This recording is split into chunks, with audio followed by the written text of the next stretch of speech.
Person who understands AI better is the one who's going to replace your job. Learning isn't the goal, capability is. Skills is the way of life. If you're skilled, you build capability. If you build capability, learning is a journey. Every single weekend of 2 years, to get into studying, to get into classes, to do projects, to get back into that rigor, something that was not easy. What those 2.5 years or 2 years taught me was discipline. If the day you stop learning is the day you stop growing. AI is here to stay. Human at the center is never going to go away. So you always are going to have yourself in the loop, your authentic self in the loop. No AI can replace authenticity. No AI can replace creative thinking. Journey of 1,000 miles begins with a single step. So don't think too much, just start. Have clarity, have confidence, and ensure that you have commitment to do what you do. Welcome to the IIBS VoiceHub. Hello everyone and welcome to the Voice of IIBS. I'm Ashi and today we have with us a leader who has spent nearly 17 years shaping talent, leadership and workplace culture in corporate world. Joining us today, Mr. Anjan A, Vice President, Talent Management and Learning at Northern Trust, with extensive experience in leadership development, learning transformation, and inclusive culture building. What truly caught my attention while reading his profile was one powerful line: learning isn't the goal, capability is. And today we are going to explore what that really means in today's rapidly evolving corporate world. So it is an absolute pleasure to have you here. Thank you so much. Pleasure is mine too. So your journey from financial analyst to vice president of talent management has been truly inspiring. Looking back at your career journey, what were the key mindset shifts or lessons that helped you grow consistently through every stage?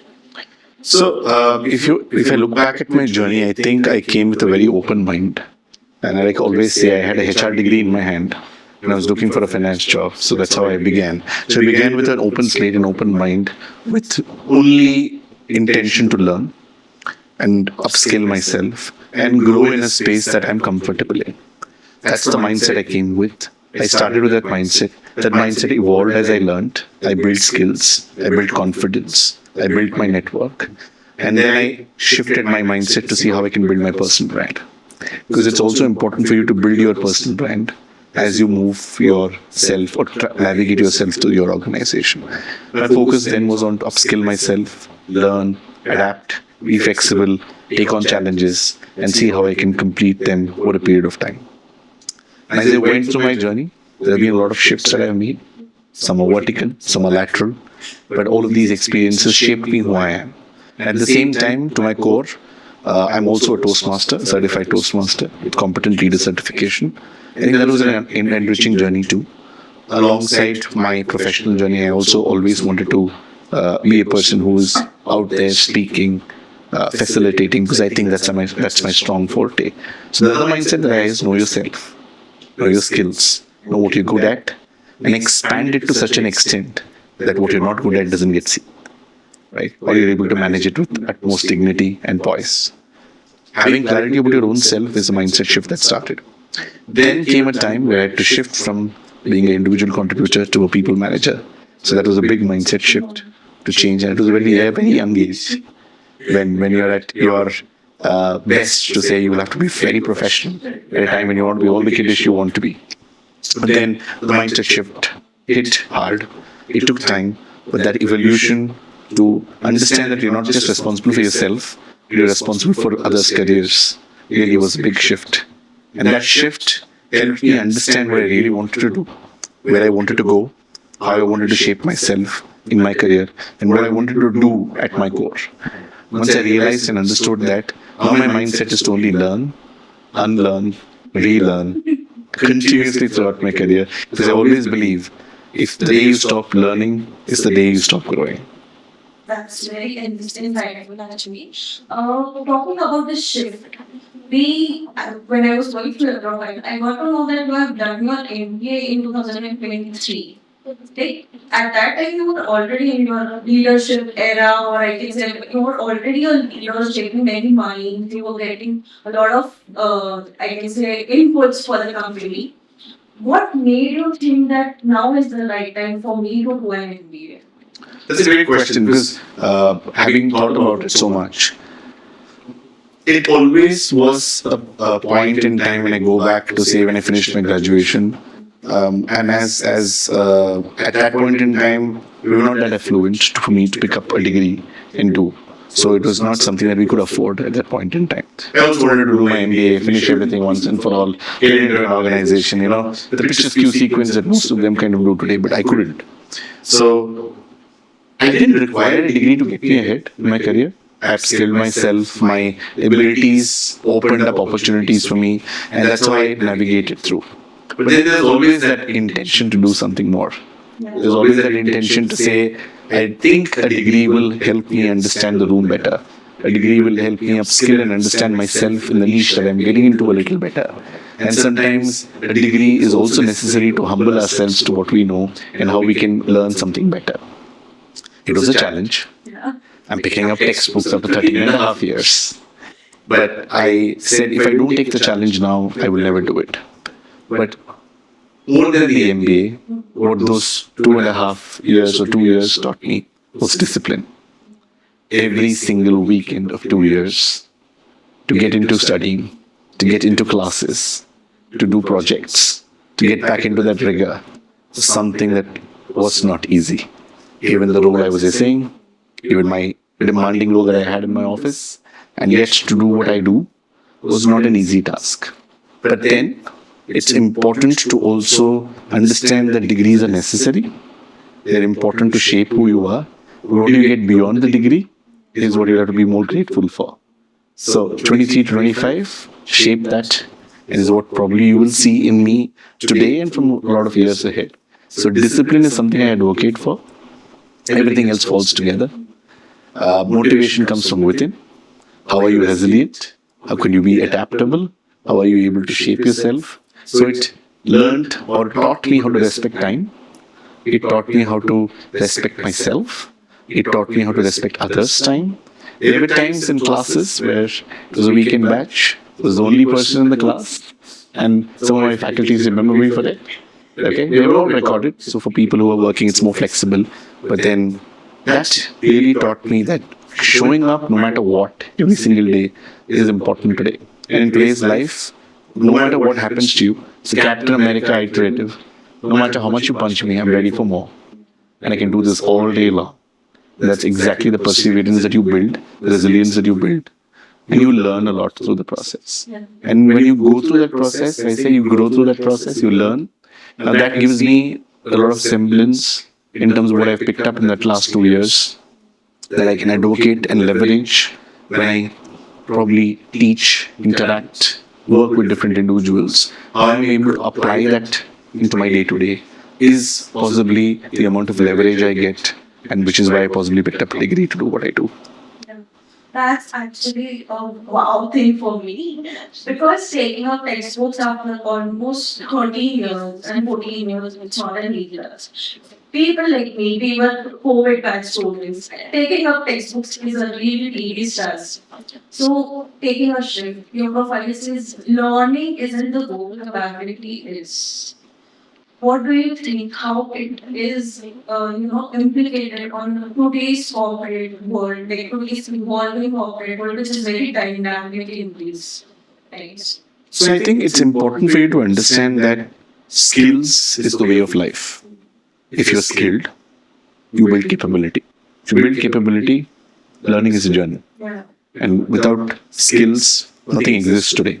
We are moving away from a fact that I have a degree from certain regard or I have a degree from a certain institute is going to land me a job that I want to do. I think the how skilled you are, your capability that you're able to demonstrate in front of a set of individuals, and you're able to demonstrate in a manner of your actions is what I think decides how you tread your path ahead.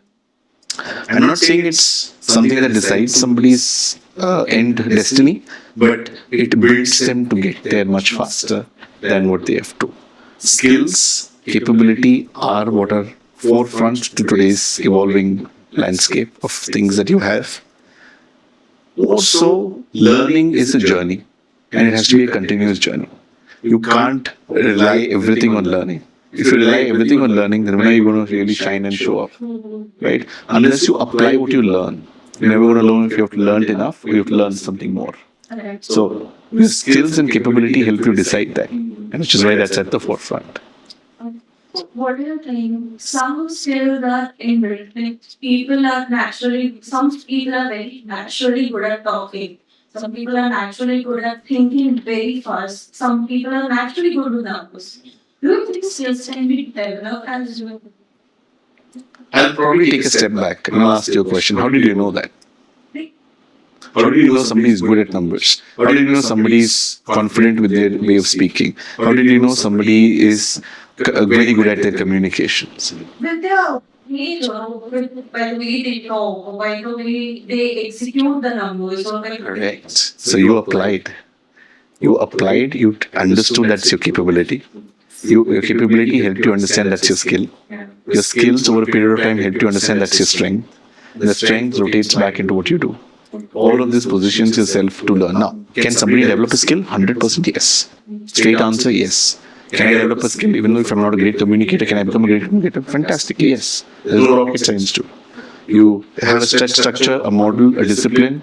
You consistently put yourself through those experiences. You will become a much better communicator than anybody who's out there. Right? It's your intent that defines what you want to do. If you have the intent to grow, you will grow. If you have the intent to learn, you will learn. If you have the intent to build a skill, you will build a skill. Without intent, nothing changes. And that intent is the magic mantra today. Yeah. So you are into talent management and learning since past 3.5 years, right? And 3.5 years means obviously you are dealing with new generation, Gen Zs. Talking about Gen Zs, how it is to deal with this generation, how these people actually tackle the corporate problem. There is a very big bridge between the millennials and the Gen Zs. There is a big gap between working culture of the millennials and working culture of the Gen Zs. How will you deal with it? Who said so? Just kidding. So I think it's one first thing to understand is stop dividing people by generation. Yeah. Start looking at it from talent, skill standpoint, right?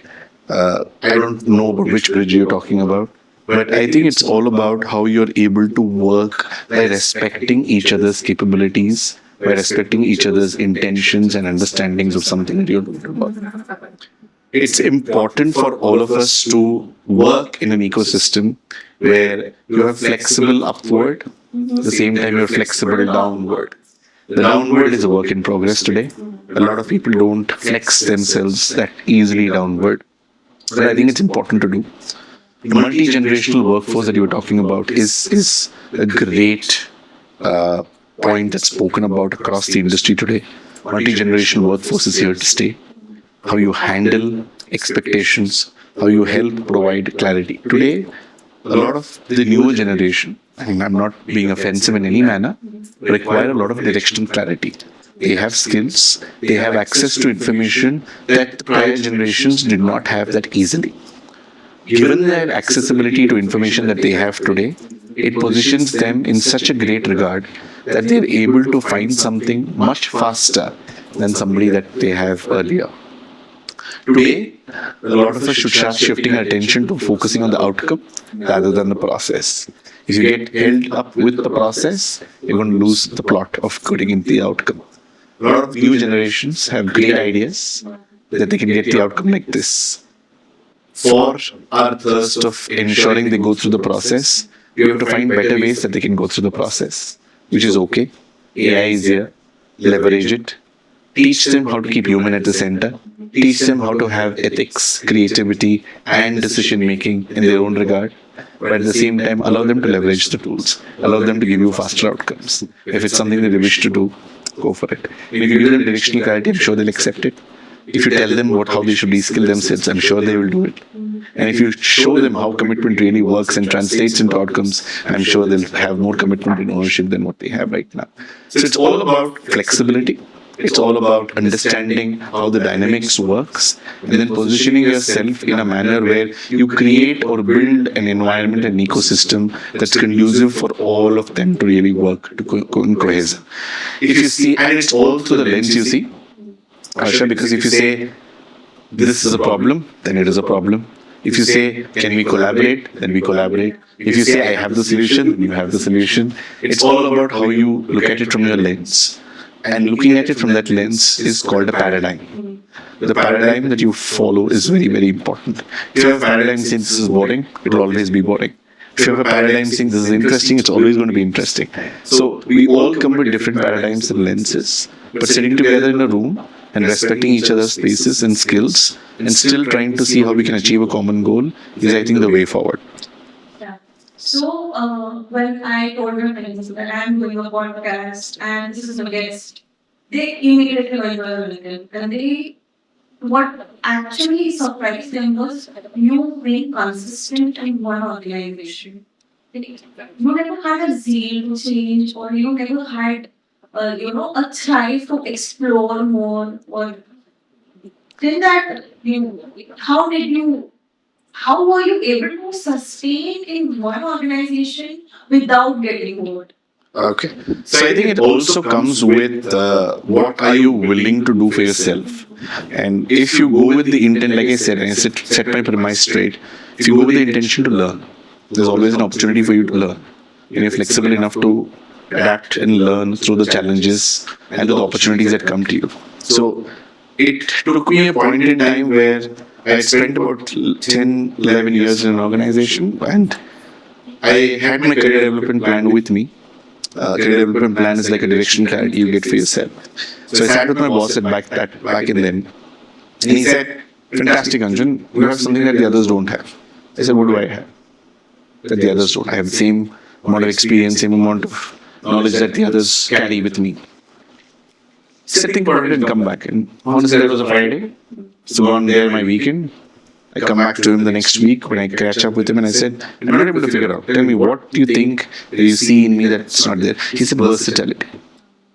So versatility is every 2.5 years you've had a chance to work with different business units, which organically happened for you, which gives you a chance to learn newer units. Now I'll ask you a question.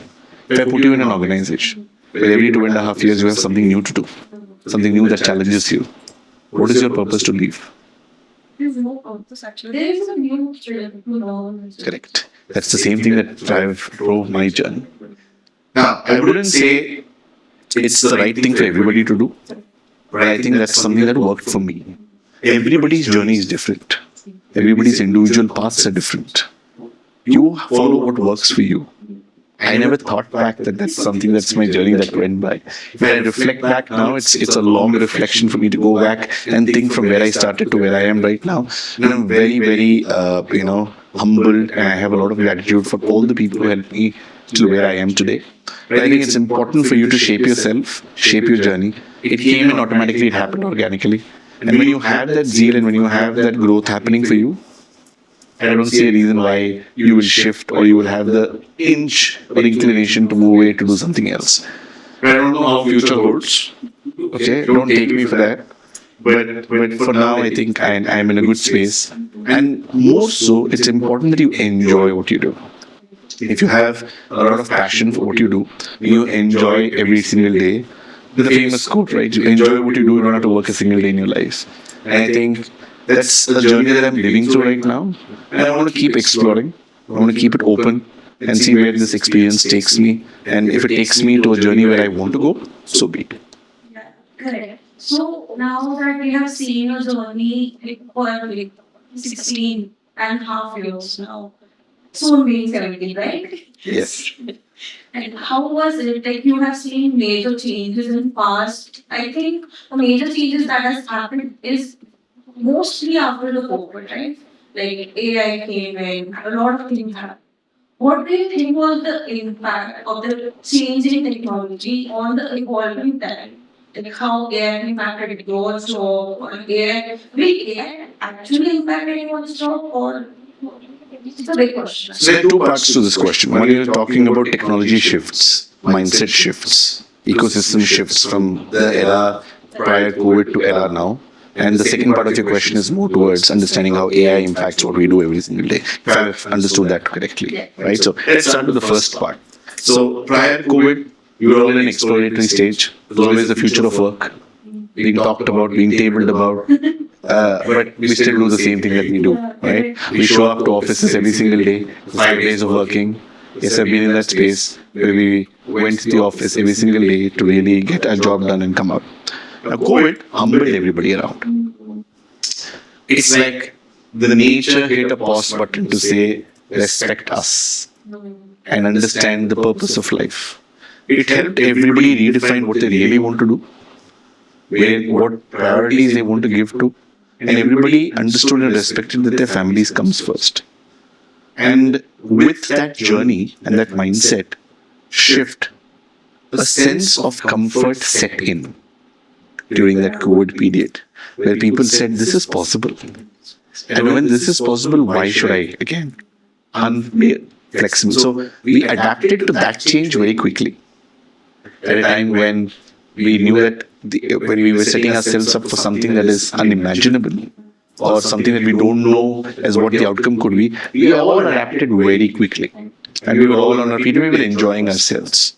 But when it came for a time for us to come back, and I've been part of the journey of coming back, it was not comfortable for people because they had already gone into a sense of complacency. So people who were agile, who were flexible, who were adapting, they survived. People who didn't still are taking their time to come out of that leash. That's one aspect of it. From a technology standpoint, pre-AI era, post-AI era, a lot of things in terms of accessibility has changed. The amount of how we leverage technology has changed. Technology always existed, continues to exist. I started from a DOS program when I was doing my computers to where computers is today. I think the shift in technology was always concurrent and it was always fast-paced. AI only amplified it further. Coming to AI, and I set my premise very clear. The person who understands AI better is the one who's going to replace your job. Jobs are never not going to be non-existent, but what kind of jobs exist in the next few years is something that's worth waiting and watching. I've read somewhere that human-centered leadership is going to be a skill that people are going to have in the era in future. So I think with AI coming in, it is only about how you're leveraging it, but human at the center is never going to go away. So you always are going to have yourself in the loop, your authentic self in the loop. No AI can replace authenticity. No AI can replace creative thinking. No AI can replace possibly your authentic decision making that you do. Because you understand emotions much better than machines. And it's more important for you to understand that you created. There is man-made intelligence, right? So somebody sometime, and there's a lot of memes going around, somebody sometime decided that they don't know who to shift the blame to, they created a machine and shifted the blame to it, right? So, but that machine is taking over us one after the other. But it's all about how much you allow your authentic self to fade away with this is what will determine the next few years of the future. You need to ensure that you keep your authenticity alive, yet at the same time master, be adaptable, and accept the resources that are coming by. Explore them, explore the technology, work with it. It's important not to fight with it, but to work with it. If you're able to work with it and leverage the capabilities that it's providing you, I'm sure it'll help you catapult yourself in a position that's really going to make you much better as an individual. So AI is here to stay. It is going to shape a lot of work that we've been doing. It's going to question a lot of things that have always been done. But I think it's important to understand how you leverage what you're going to do at the end. Remember, human in the loop, human at the center. Always. It was actually very important to learn how AI is going to shape our lifestyle, and rather than be feared or scared of it, like it's going to take over our jobs. So before we wrap up this conversation, I'd like to have a quick rapid fire round. Sure. So one leadership quality every young professional must develop. Humility. One habit that personally contributed to your growth. Willingness to learn. A book, podcast, or resource you'd recommend to students. LinkedIn learning. Success according to you is? success according to you is when you grow along with a good amount of gratitude and humility. I think that's what success is. Where you're able to always compete with an older version of your own self.